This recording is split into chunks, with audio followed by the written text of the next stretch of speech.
Hi ಎಲ್ರಿಗೂ ನಮಸ್ಕಾರ.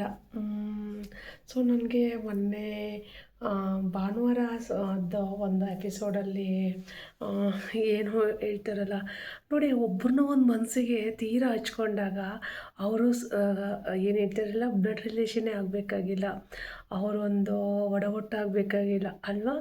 ಒಂಥರ ಆ ಒಂದು ಬಾಂಧವ್ಯ ಒಂಥರ ಎಂಥವ್ರನ್ನೂ ಸೆಳೆಯುತ್ತೆ. ಹಾಗೆ ನಮ್ಮ ರಕ್ಷಿತಾ ಶೆಟ್ಟಿನೂ ಅಷ್ಟೇ. ಸೊ ರಕ್ಷಿತಾನ ಒಂದು ಅವಳ ಒಂದು ಇದನ್ನು ಇಷ್ಟಪಡಿದ್ರೆ ನಾನು ಒಬ್ಬಳು. ಯಾಕಂದರೆ ನಂಗೆ ರಕ್ಷಿತನ ಮಾತು ಇದೆಲ್ಲ ತುಂಬ ಇಷ್ಟ, ಆಯಿತಾ. ಸೊ ನಾನು ಅವಳದು ಒಂದು ಬಿಗ್ ಫ್ಯಾನ್ ಅಂತಲೇ ಹೇಳ್ಬೋದು. ಆಮೇಲೆ ರಕ್ಷಿತಾ ಶೆಟ್ಟಿನ ಭಾನುವಾರ ಸುದೀಪ್ ಸರು, ಚೈತ್ರ ಅವರೆಲ್ಲ ರಕ್ಷಿತಂಗೇನೂ ಗೊತ್ತಾಗಲ್ಲ ನಾಮಿನೇಷನ್ ಮಾಡೋಕ್ಕೆ, ಆಮೇಲೆ ಇದಕ್ಕೆಲ್ಲ ಏನೂ ಗೊತ್ತಾಗಲ್ಲ ಅಂತ ಹೇಳಿದಾಗ ರಕ್ಷಿತಾ ಸುದೀಪ್ ಸರ್ ಹತ್ರ ನನಗೊಂದು ಮಾತಾಡೋಕ್ಕೆ ಅವಕಾಶ ಕೊಡಿ ಅಂತ ಹಿಂಗೆ ಹೇಳ್ಬಿಟ್ಟು ಹಿಂಗೆ ಅನ್ನೋದಂತೂ ಸಖತ್ ಫನ್ನಿಯಾಗಿತ್ತು. ನಾನು ಎಷ್ಟು ನಕ್ಕಿದ್ದೆ ಅಂತ ಹೇಳಿದರೆ, ಸೊ ಒಂಥರ ತುಂಬ ಫನ್ನಿಯಾಗಿತ್ತು. ಅಂದರೆ ಅವಳಿಗೊಂದು ಆ ಮೂಮೆಂಟಲ್ಲಿ ಒಂದು ಭಯ ಅಂತ ಇದು ಕಾಣ್ತಿರಲಿಲ್ಲ. ಇವನು ಫ್ರೆಂಡ್ಸ್ ಜೊತೆ ಮಕ್ಳ ಹತ್ರ ಮಾಡಲ್ಲ ಹಿಂಗೆ ಹಿಂಗೆ ಅನ್ನೋದು. ಸೊ ಅದೆಲ್ಲ ಒಂಥರ ತುಂಬ ಫನ್ನಿಯಾಗಿತ್ತು, ಆಯಿತಾ. ಸೊ ಆವಾಗ ಸುದೀಪ್ ಸರು ಸಿಕ್ಕಾಪಟ್ಟೆ ನಕ್ಕಿದ್ದು. ಆಮೇಲೆ ಎಲ್ಲ ನಕ್ಕು ಕೊನೆಗೊಂದು ಶಾಕ್ ಕೊಟ್ಬಿಟ್ರು. ಆಮೇಲೆ ರಕ್ಷಿತಾ ಲಾಸ್ಟ್ಗೆ ಇವತ್ತು ನಾಮಿನೇಷನ್ ಇಬ್ಬರಿದೆ, ಅದರಲ್ಲಿ ರಕ್ಷಿತಾ ಮತ್ತು ಧ್ರುವ ಅಂತ ಎಲಿಮಿನೇಷನ್ ಅಂತ ಹೇಳ್ಬಿಟ್ಟು ನಾನು ನಿಜವಾಗ್ಲೂ ಫುಲ್ಲು ಅಳ್ತಾ ಇದ್ದೀನಿ. ನನಗೆ ಗೊತ್ತಿಲ್ಲ, ಯಾಕಂದರೆ ನಾನು ಒಂದು ಬೇರೆ ವೀಡಿಯೋದಲ್ಲಿ ನೋಡಿದ್ದೆ. ನಾನು ಇದೆಲ್ಲ ಸುಮ್ಮನೆ ಫೇಕ್ ವೀಡಿಯೋ, ಈ ರಕ್ಷಿತಾ ಇವತ್ತು ಎಲಿಮಿನೇಷನ್ ಆಗ್ತಾರ ಅಂತ ಹೇಳಿದಾಗ, ಯಾಕಂದರೆ ನಮ್ಗೆ ಗೊತ್ತು ರಕ್ಷಿತಾ ಯಾವುದೇ ಕಾರಣಕ್ಕೆ ಅವಳು ಎಲಿಮಿನೇಷನ್ ಆಗಲ್ಲ ಅಂತ ಗೊತ್ತು. ಆದರೂ ಕೂಡ ನಮಗೆ ಏನೋ ಒಂಥರ, ಆಯಿತಾ. ಆಮೇಲೆ ಅವಳು ಸೀಕ್ರೆಟ್ ರೂಮಲ್ಲಿ ಇದ್ದಾರೆ ಅಂತ ಗೊತ್ತಿದ್ದರೂ ಕೂಡ, ಸೀಕ್ರೆಟ್ ರೂಮಿಗೆ ಹಾಕ್ತಾರೆ ಗೊತ್ತಿದ್ರು ಕೂಡ, ಯಾರು ರಕ್ಷಿತಾ ಮನೆಯಿಂದ ಹೊರ್ಗಡೆ ಹೋಗ್ಬೇಕಾದ್ರೆ ಪ್ರತಿಯೊಬ್ಬರ ಇದರಲ್ಲೂ ಕಣ್ಣಂಚಲ್ಲಿ ನೀರು, ಆಯಿತಾ. ಆಮೇಲೆ ಸ್ಪೆಷಲಿ ಮಾಳು, ರಘು, ಆಮೇಲೆ ಗಿಲ್ಲಿ ಅಂತೂ ನಿಜವಾಗ್ಲೂ ಹೇಳಬೇಕಾದ್ರೆ ಎಲ್ಲ ಸಂಬಂಧಕ್ಕೂ ಒಂದು ಒಡಹುಟ್ಟೇ ಬೇಕಂತ ಇಲ್ಲ ಅಲ್ವಾ. ಇದನ್ನು ನೋಡಿದರೆ ಗೊತ್ತಾಗುತ್ತೆ ನೋಡಿ. ರಕ್ಷಿತಾ ಎಲ್ಲೋ ಹುಟ್ಟಿ ಎಲ್ಲೋ ಬೆಳೆದವಳು ನೋಡಿ. ಒಂದು ಮನೆಯಲ್ಲಿ ಒಂದು ಸ್ವಲ್ಪ ದಿನ ಜೊತೆಲಿ ಕಳೆದಾಗ ಆ ಬಾಂಧವ್ಯ ಎಷ್ಟೊಂದು ಚೆನ್ನಾಗಿ ಮೂಡುತ್ತೆ ಅಲ್ವಾ. ಹಾಗೆ ರಕ್ಷಿತನೂ ಅಷ್ಟೇ. ಪಾಪ ರಘು ಅವರಾಗಲಿ, ಆಮೇಲೆ ಗಿಲ್ಲಿ ಆಗಲಿ, ಮಾಳು ಆಗಲಿ, ಆಮೇಲೆ ರಜತ್ ಆಗಲಿ, ಅವ್ರ ಜೊತೆ ಎಲ್ಲ ತುಂಬ ಇದಿದ್ದು. ಬಟ್ ಅದನ್ನು ಕೂಡ ಜನ ಏನು ಇವಳು ಎಲ್ಲರ ಜೊತೆನೂ ಆ ಥರ ಕ್ಲೋಸ್ ಆಗಿರ್ತಾಳೆ ಹಾಗೀಗಂತ ಅದ್ರ ಬಗ್ಗೆನೂ ಕೆಟ್ಟ ಕಮೆಂಟ್ ಮಾಡ್ತೀರಾ. ಬಟ್ ನಿಮ್ಗೊಂದು ಅರ್ಥ ಆಗಿರ್ಬೋದು, ಅವರು ಆ 4 ಜನ ಅಣ್ಣಂದಿರು ತಂಗಿ ನಾಮಿನೇಷನ್, ಅವಳು ಎಲಿಮಿನೇಷನ್ ಆದಾಗ ಅವಳು ಒಬ್ರೊಬ್ರು ಆಡೋ ಒಂದು ಮಾತಲ್ಲೇ ಗೊತ್ತಾಗುತ್ತೆ ನಿಮಗೆ ಅವರೆಲ್ಲ ಏನು ಹೇಳ್ತಾರೆ ಹೇಳಿ. ಅವ್ರು ಹೇಳಿದಿಷ್ಟೇ, ಅಂದರೆ ನಮಗೆ ನಮ್ಮೊಂದು ಸ್ವಂತ ತಂಗಿದ್ರು ಕೂಡ ಈ ಥರ ನಮ್ಮನ್ನು ನೋಡ್ಕೊಡಲ್ಲ ಅನಿಸುತ್ತೆ.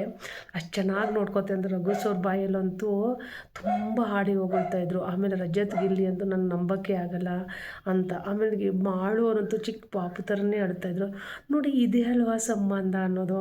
ಸೊ ನೋಡಿ, ಅದಕ್ಕೆ ಹೇಳ್ತಿರೋದು ನೋಡಿ, ಪ್ರೀತಿ ತೋರಿಸಿದಾಗ ಪ್ರೀತಿನೂ ಕೂಡ ಪಡ್ಕೊಂಡವರು ಕೂಡ ಅಷ್ಟೇ ಅವಳನ್ನ ಮಿಸ್ ಮಾಡ್ಕೊತಿದ್ರು.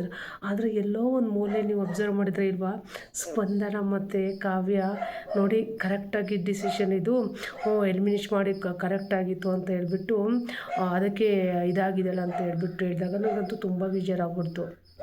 ಇರಬೇಕು ಮನುಷ್ಯನಲ್ಲಿ ಕೆಟ್ಟ ಗುಣ ಇರಬೇಕು, ಆದರೆ ಇಷ್ಟೊಂದು ಕೆಟ್ಟ ಗುಣನ, ಅಪ್ಪ ನನಗೆ ಇಷ್ಟೊಂದು ಕೆಟ್ಟ ಗುಣ ಇದೆ ಅಂತ ನಿಜವಾಗ್ಲೂ ಗೊತ್ತಿರಲಿಲ್ಲ.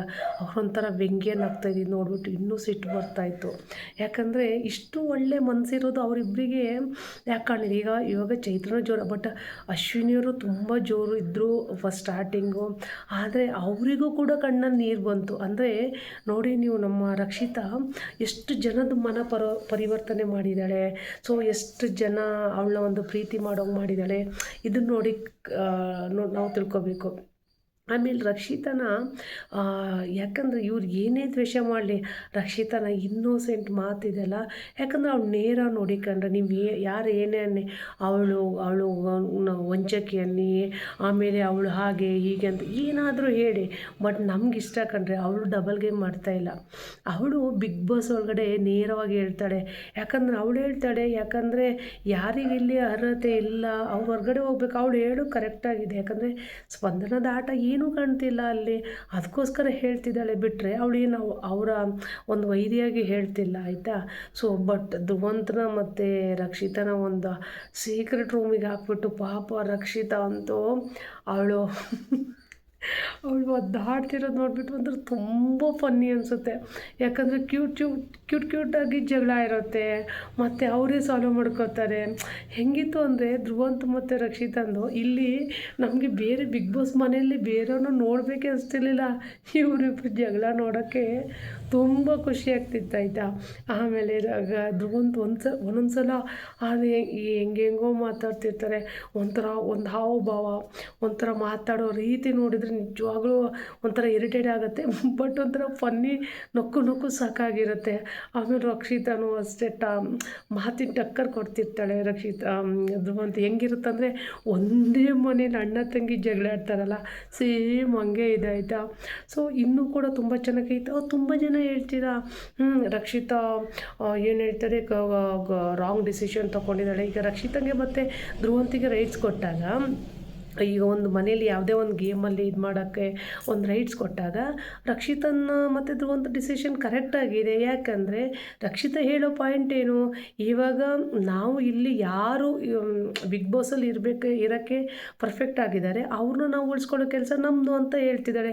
ಅವಳೇನು ಗಿಲ್ಲಿನ ಹೊರ್ಗಡೆ ಹಾಕಬೇಕು ಅಥವಾ ರಘುವರ್ನ ಹೊರ್ಗಡೆ ಹಾಕಬೇಕು ಹೇಳ್ತಿಲ್ಲ ತಾನೆ. ಸೊ ಅವಳಲ್ಲಿ ಎಲ್ಲಿ ಸ್ವಾರ್ಥಿ ಆಗ್ತಾಳೆ. ಅವಳು ಹೇಳ್ತಿರೋದು ಯಾರನ್ನ ಸ್ಪಂದನನ, ಆಮೇಲೆ ಕಾವ್ಯ, ಆಮೇಲೆ ಇವರೆಲ್ಲ ಡಬಲ್ ಗೇಮ್ ಮಾಡ್ತಿರೋದು ಅವಳು ನೋಡಿದ್ದಾಳೆ, ಅಬ್ಸರ್ವ್ ಮಾಡಿದ್ದಾಳೆ. ಸೊ ಹಂಗೆ ಆ ಥರದಲ್ಲಿ ಅವಳು ಹೇಳ್ತಿದ್ದಾಳೆ ಬಿಟ್ಟರೆ ಅವಳು ಯಾವುದೇ ಕಲ್ಮಶ ಇಟ್ಬಿಟ್ಟು ಹೇಳ್ತಿಲ್ಲ. ಅವಳು ನೋಡಿ ಇಲ್ಲಿ ಈ ಸ್ಪಂದನ ಮತ್ತು ಕಾವ್ಯ ಇಬ್ಬರೇ ಮಾತಾಡ್ಬೇಕಾದ್ರೆ ಏನಂತಾರೆ, ಇವಳು ಯಾವ ಸೀರಿಯಲಲ್ಲೂ ರೋಲ್ ಮಾಡಿಲ್ಲ, ಆಮೇಲೆ ಇವಳೇನು ದೊಡ್ಡ ಫಿಲ್ಮ್ ಆ್ಯಕ್ಟ್ರ್ ಅಲ್ಲ, ಇವಳು ಬರೀ ಫಾಲೋವರಿಗೆ ಇದ್ದಾರೆ ಅಂತ ಹೇಳ್ಬಿಟ್ಟು ಈ ಥರ ಆಡ್ತಿದ್ದಾಳೆ ಹಾಗೆ ಹೇಳ್ತಾರಲ್ಲ.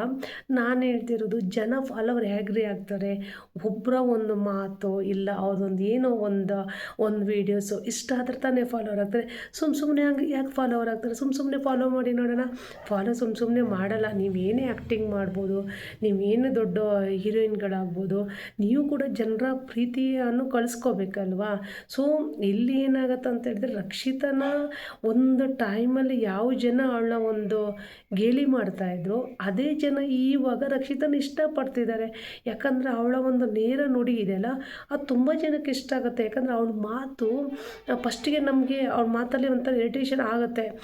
ಏನಕ್ಕೆ ಇವಳು ಕಾವ್ಯನ ಇದು ಮಾಡ್ತಾಳೆ ಅಂತ ಒಂದು ಕ್ಷಣ ಅನಿಸಿದ್ರು. ಆಮೇಲೆ ಅವಳು ಮಾತಾಡ್ತಾ ಆ ಒಂದು ಎಕ್ಸ್ಪ್ಲನೇಷನ್ ಕೊಡ್ತಾಳಲ್ಲ, ಅಲ್ಲಿ ರಿಯಲಿ ಹೌದು ಅಂತ ಅನಿಸುತ್ತಲ್ವ. ಇವಾಗ ಬಿಗ್ ಬಾಸ್ ಇನ್ನೂ ಕೊನೆ ಹಂತ ಮುಗಿತಾ ಬಂದಾಗ ಅಲ್ಲಿ ಯಾರು ಚೆನ್ನಾಗಿ ಆಡ್ತಾರೆ, ಯಾರಿಗೆ ಬಿಗ್ ಬಾಸಲ್ಲಿ ಆ ಮನೇಲಿ ಇರಬೇಕನ್ನೋ ಒಂದು ನಿಜವಾದ ಒಂದು ಅರ್ಹತೆ ಯಾರಿಗಿರುತ್ತೆ ಅವ್ರು ಆ ಮನೆಯಲ್ಲಿ ನಿಜವಾಗ್ಲೂ ಇರಬೇಕಾಗತ್ತೆ. ಸೊ ನೀವು ಅರ್ಥ ಮಾಡ್ಕೋಬೇಕು. ಇವಾಗ ಒಂದು ಬಿಗ್ ಬಾಸಲ್ಲಿ ರಕ್ಷಿತಂಗೆ ಒಂದು ಆ ಕೆಪಾಸಿಟಿ ಇರೋಕ್ಕೋಸ್ಕರ ಅವಳ ಸೀಕ್ರೆಟ್ ರೂಮಿಗೆ ಕಳಿಸಿದ್ದಾರೆ ಅಲ್ವಾ. ನಮಗೂ ಒಂದೊಂದ್ಸಲ ಅನಿಸ್ತು ರಕ್ಷಿತನಷ್ಟು ಫಸ್ಟಿಗೇನು ಕೂಡ ಹೊರಗಡೆ ಇಟ್ಟಿದ್ರು, ಇವಾಗ ಯಾಕೆ ಹೊರಗಡೆ ಇಡಬೇಕಂತ. ಬಟ್ ನಾನು ಡೆಫಿನೆಟ್ಲಿ ಹೇಳ್ತಾ ಇದ್ದೀನಿ, ನನಗೇನು ಅನಿಸುತ್ತಂದರೆ ಯಾವ ಥರ ಸರ್ಪ್ರೈಸ್ ಕೊಡ್ಬೋದಂದರೆ ರಕ್ಷಿತನ ಡೈರೆಕ್ಟಾಗಿ ಫೈನಲಿಸ್ಟ್ ಆಗಿ ರಕ್ಷಿತನ ಖಂಡಿತ ಕಳಿಸ್ತಾರೆ ಅಂತ. ಯಾಕಂದರೆ ಆ ಥರ ಒಂದು ಸೀಕ್ರೆಟ್ ಇರ್ಬೋದು. ಧ್ರುವಂತನೂ ಆಲ್ಮೋಸ್ಟ್ ಕಳಿಸ್ಬೋದು ಅನಿಸುತ್ತೆ. ಬಟ್ ರಕ್ಷಿತನ ಅಂತೂ 100% ಫೈನಲಿಸ್ಟಾಗಿ ಕಳಿಸ್ತಾರೆ. ಆಮೇಲೆ ಧ್ರುವಂತನ ನಾವು ಕೆಟ್ಟವ್ರು ಅಂತ ಹೇಳಲ್ಲ, ಒಂದೊಂದು ಸಲ ತುಂಬ ಒಳ್ಳೆಯವರು.